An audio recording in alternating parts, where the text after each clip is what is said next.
Hai sobat, ada yang mengejek, kok Tuhan bisa mati? Hari ini kita memperingati sebuah kejadian yang mengejutkan bagi banyak orang. Kematian Yesus Kristus. Bagaimana mungkin Tuhan yang kita sembah dan doakan bisa mengalami kematian? Dalam pengertian paling dasar, kematian adalah ketika nyawa meninggalkan tubuh. Namun kematian Yesus berbeda dari kematian yang kita kenal. Yesus dengan penuh kesadaran dan kendali atas dirinya menyerahkan nyawanya kepada Bapa.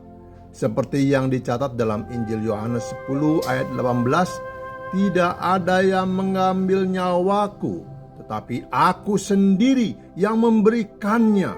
Aku mempunyai kuasa untuk memberikannya, dan aku mempunyai kuasa untuk mengambilnya kembali." Ini menunjukkan bahwa kematian Yesus bukanlah suatu kejadian yang terjadi begitu saja. Itu adalah bagian dari rencana yang lebih besar. Bukti nyata dari pengendalian Yesus atas kematiannya terlihat saat dia disalib. Dia katakan, "Eli, Eli lama sabachthani," atau "Allahku, Allahku, mengapa engkau meninggalkan aku?" Matius adalah kata-kata yang diucapkan yang menunjukkan kepedihan yang dalam. Namun sebelum wafat Yesus berkata, "Bapa, ke dalam tanganmu kuserahkan nyawaku." Ini menunjukkan betapa penyerahan yang penuh percaya kepada kehendak Bapa. Mengapa Tuhan harus mati? Pertanyaan ini mengundang kita untuk mendalami lebih jauh. Jawabnya terletak pada cara Tuhan itu sendiri, yaitu Tuhan yang menjelma menjadi manusia dalam diri Yesus Kristus. Seperti yang digambarkan dalam Filipi 2 ayat 6 dan 7. Yesus yang walaupun dalam rupa Allah tidak menganggap kesetaraan dengan Allah itu sebagai milik yang harus dipertahankan, tetapi telah mengosongkan dirinya sendiri, mengambil rupa seorang hamba dan menjadi serupa dengan manusia. Proses kinosis ini di mana Tuhan yang tak terbatas membatasi dirinya dalam rupa manusia adalah langkah penting agar kematian bisa dikalahkan. Ketika Tuhan menjadi manusia dan berada di dunia, ini tidak berarti bahwa surga menjadi kosong.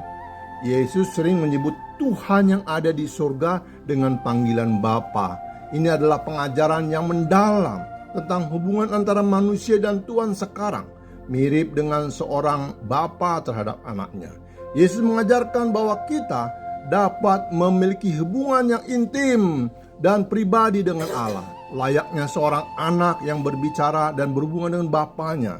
Ini adalah revolusi dalam memahami agama dan spiritualitas, menunjukkan kedekatan, kasih dan kepedulian Allah terhadap setiap orang.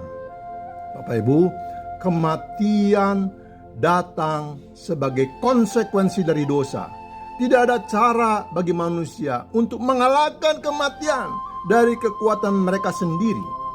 Sebab upah dosa adalah maut, tetapi karunia Allah adalah hidup yang kekal dalam Kristus Yesus Tuhan kita. Demikian kata Roma 6 ayat 23. Ini menunjukkan bahwa kematian fisik dan rohani adalah hasil dari dosa manusia. Ketika Adam memakan buah terlarang, dia dinyatakan mati secara rohani sejak hari itu. Secara fisik, itu di dalam Kejadian 2 ayat 17. Dia hidup hingga usia 930 tahun. Sedangkan Metusalah yang paling lama hidup di dunia meninggal pada usia 969 tahun.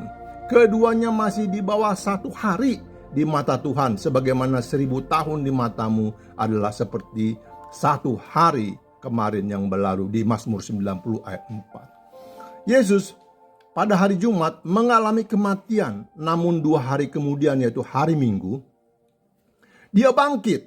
Misinya adalah untuk mengalahkan kematian itu sendiri. Dengan kemenangan Yesus atas kematian, dia menjanjikan hidup kekal bagi siapa saja yang percaya kepadanya, sebagaimana tercatat dalam Yohanes 3 ayat 16. Misi Yesus bukan untuk menghindari salib, tetapi justru disalibkan agar kematian bisa dikalahkan. Selamat hari Jumat Agung. Semoga perenungan tentang pengorbanan Yesus menginspirasi kita untuk memahami lebih dalam tentang kasih dan pengampunannya.